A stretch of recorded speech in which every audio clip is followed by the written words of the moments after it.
welcome back to this edition of the Home Buyers Academy. We're joined by Melody Wilson today from the Relife team at Remax Elite. Welcome to the show, Melody. Thanks, Yang. Yeah. Today we're going to answer some questions for our home buyers from a realtor's perspective. Okay. So first question I want to ask is, what are the top things you should know as a first-time home buyer buying a new home?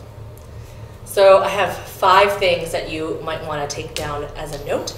So the first thing you want to do absolutely is the difference between a pre-approval and a pre-qualification.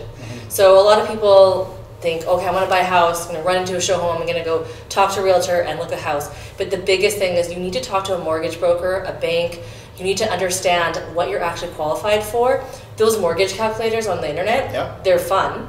They are fun. They're not accurate because you could be very let down if you put the numbers in and think, oh, I can buy a $500,000 house, run and go see Yang, and then you write an offer and everything falls apart. So pre-approval is important, and the reason the difference between pre-approval and pre-qualification is pre-approval, they actually pull your credit. Pre-qualification is just someone at the bank just quickly running quick numbers and saying, here's your pre-qual. And that's not good enough because they may not know that maybe you went bankrupt a couple of years ago or you have some big car loans or leases. And so that's going to affect your ability to buy a home. So that's the first one. Yeah, so remember, always get a pre-approval, not pre-qualification. Right. Yeah. Second thing that you want to think about when you're buying a home is the equity gain in your property. So is that important to you? So people think, do you know what an equity gain is? No, I'm not sure. So when you buy a home, it's worth X amount, let's say $450,000. Okay. In 5 years, when you want to sell your house, you're assuming that the value is now higher. Yep. Let's say $475,000. Okay. So you're expecting your equity in your home to gain $25,000. Okay. If that's important to you, you have to think about the type of home you're buying and the area you're buying in. Some areas don't have the same type of equity gain. Okay. So in Edmonton, what would you choose as a quadrant then for highest amount of equity gain? Highest amount of equity gain? Yeah. The River Valley neighborhoods. River Valley. Anything River Valley. Okay. So the lowest areas, suburban areas outside of the Henday. Okay. Just because you think about the demand, right? So River Valley areas, there's not new land popping up there. Okay. You have to buy a house and rip it down or renovate it. The new areas, Edmonton keeps expanding, so there's still more inventory. It's the demand. Okay. Yeah. Number 3? So number 3 is make sure you don't let emotions make a decision. Because it's no emotions.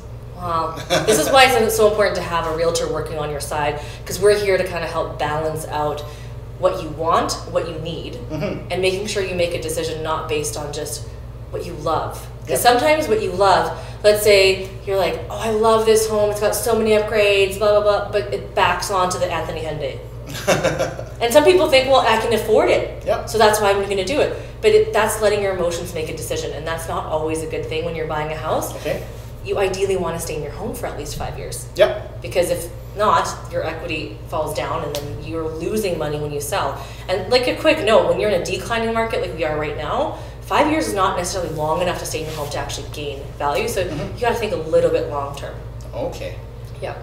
Okay. No emotions when buying a home. Just make sure Not no emotions, because obviously it's a very emotional decision. Maybe you're expanding your family, so it's fun, but you just got to make sure you're balanced with all that kind of stuff, right? Gather your information, digest it, think overnight, and then make the decision. Right, and have a professional kind of guide you along, right? Like you have a financial advisor, right? You're not making investments for yourself, but you usually have a financial advisor helping you make the decisions based on what you're looking for, right? Okay.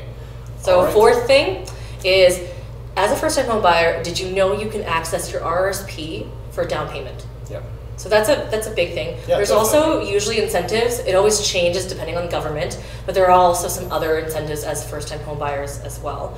And down payment, again, that's a big thing. Where are you getting your down payment from? If you are accessing your RRSP, you have to understand that it will take some time to take it out.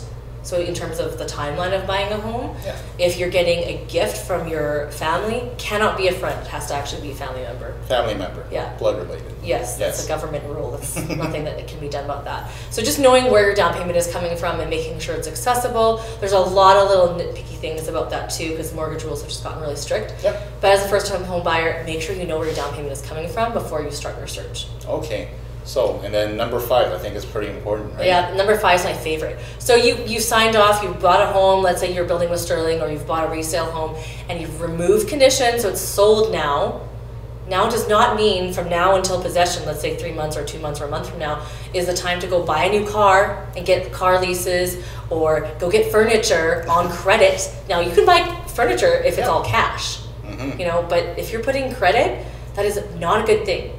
And why it's not a good thing is that you could possibly not qualify for your home, which is a very scary thing. So when you're about to get keys the next day, you find out, oh my goodness, I can't actually afford to buy this home. Yeah, don't buy a new Porsche. The total debt service ratio that they use, you could be really tight. Now you might have enough room, but just rule of thumb, don't get into massive debt right before you buy a house. Yeah, maybe after you receive your keys, when the credit shows you have the house already, then you can go car shopping. Right. Yeah, or furniture shopping. Right. Yeah. Okay. Thank you, Melody, for touching on that.